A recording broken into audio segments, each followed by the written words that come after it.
It's finally Friday. It's Friday, Friday. Thank God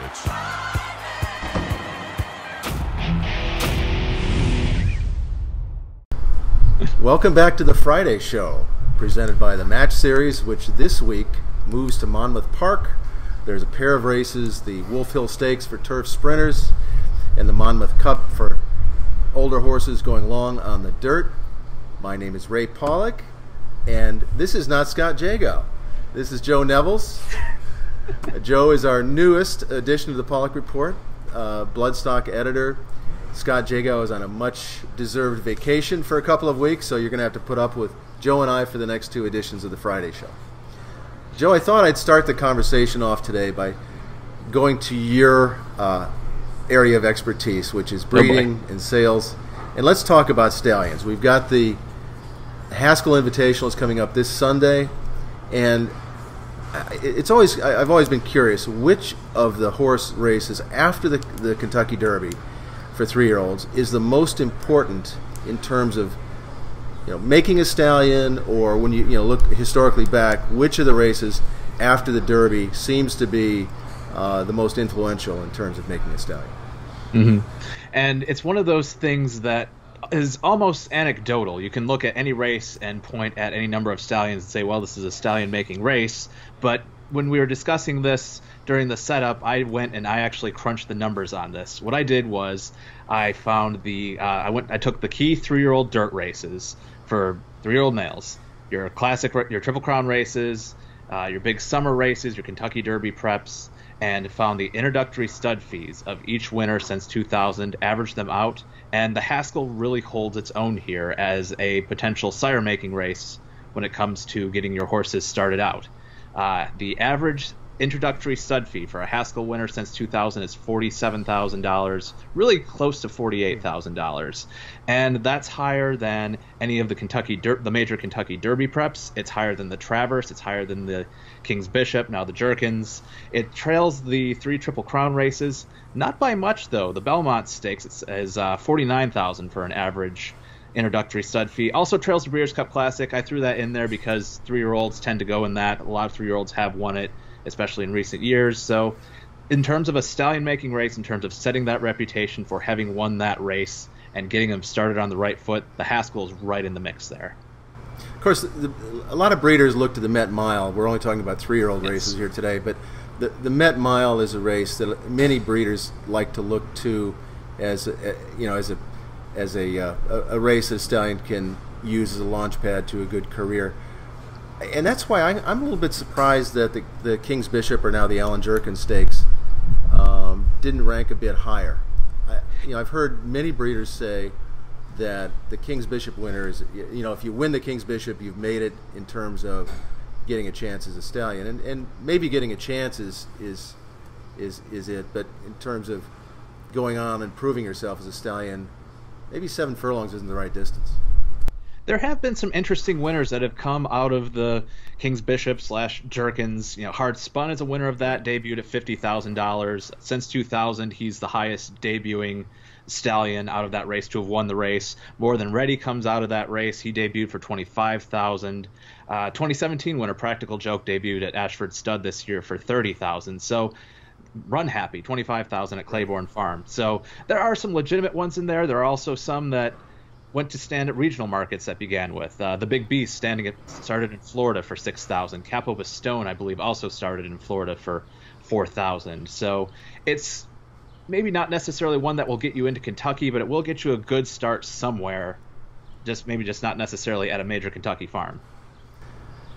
Yeah, and looking at, I went to prepare this. I went to the Blood Horse website and looked at leading sires by average earnings index, which doesn't just encompass 1 year, but encompasses careers.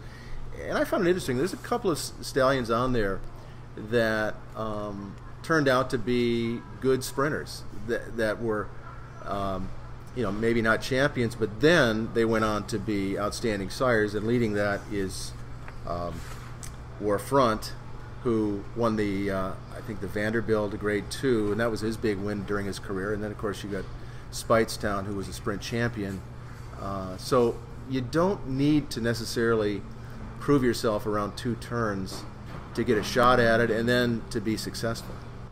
And those two horses also won their races as handicap division horses, so it could be something to be said for staying power as a sprinter as well. The King's Bishop / Jerkins is for 3-year-olds, and perhaps having that little extra bit of staying power is something that resonates with breeders and just instills that onto the next generation of runners.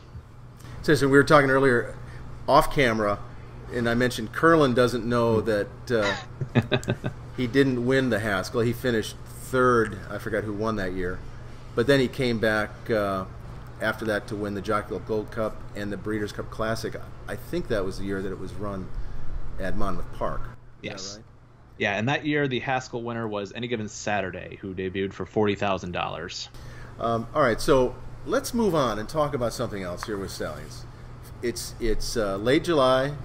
2-year-old racing started in earnest with the 2 stakes at opening weekend of Saratoga. We've got some 2-year-olds that are popping up at Del Mar winning big races. It's always fun to look at first crop sires, and so far Golden Sense at Spendthrift Farm, the 2-time Breeders' Cup Dirt Mile winner, he looks pretty good.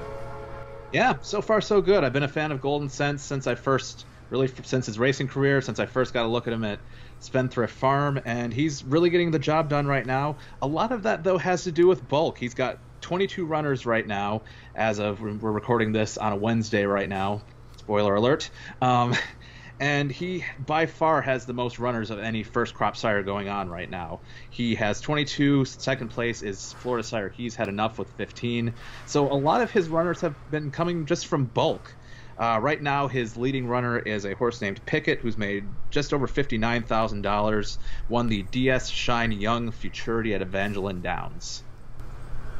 Well, Golden Sense is the son of Into Mischief, who's the, he's had a couple of really exciting 2-year-olds out in California. Into Mischief has. So I know at Spendthrift Farm they're very excited to see whether or not Into Mischief can become a sire of sires, and Golden Sense right now looks like he could give him a shot at that. The winner of the tell me a little bit about Uncaptured, who's standing at Ocala Stud. Yeah, Uncaptured right now, second by first crop sire earnings, led by Catherine the Great, who earned $136,000 so far this year, won the Grade 3 Schuylerville Stakes. Uncaptured in total has 8 runners, 4 winners, combined progeny earnings of $262,450. Not too far behind Golden Sense, who is, like I mentioned, in first place at $297,000 and change. So for Florida Sire, really coming off the mark well. Uncaptured bred a lot of mares in his first crop, I believe. Don't quote me on this 100%. I believe he was the most active first crop sire outside of Kentucky during his first year at stud. So he was given a lot of chances to hit it out of the park early, and so far so good. I believe that's the first graded stakes winner by first crop sire this year. Well, we've got something to look forward to. Obviously, Will Take Charge is going to have something to say about the freshman sire list before the end of the year. He stands at Three Chimneys Farm. His yearlings and weanlings were very well received, and then Cairo Prince at Airdrie Stud. Yep, those two, they're de facto leaders coming out of the sale season, especially yearling sale season. Cairo Prince, standing at Airdrie Stud, like he said, currently ranks 5th by earnings, has 107,000, just a shade under 108,000, led by Abyssinian, hope I'm pronouncing that right, who is a Belmont maiden winner. Right behind there is Will Take Charge, son of Unbridled Song at Three Chimneys Farm. Currently has $103,539. Has a maiden winner Tajori, who ran 4th in the Astoria Stakes at Belmont Park. So right next to each other, and those two horses are ones you're really going to want to keep an eye on, because we're just getting started with Saratoga. We're just getting started with Del Mar. Right. We're going to see a lot more of these running, and they're going to be running in big spots. We're going to see them catch up, and it wouldn't be surprising if those two, and probably Golden Sense, are your 3 kind of neck-and-neck horses as we get into the real big boy races in November and December until the end of the year races. All right, we've got a poll on the website going back to our original discussion about which are the big races that help make stallions or give them the opportunity at stud. Go to the PaulickReport.com. Take our poll. Let us know what you think. What is the most important stallion-making race for 3-year-olds once you get past the Kentucky Derby, which is obviously the big dog. All right, well, that's going to do it for this week's Friday show. Without Scott Jagow, I'm Ray Paulick with Joe Nevills. This has been presented by the Match Series. And Joe, where is the Match Series headed this weekend? We're Jersey bound to Monmouth Park. That's right. Sunday's Big Haskell Day includes 2 Match Series races, the Wolf Hill Stakes for turf sprinters and the Monmouth Cup for older horses. On the dirt, going long. The Match Series has been fun to follow. And we will see you next week right here at the Friday Show.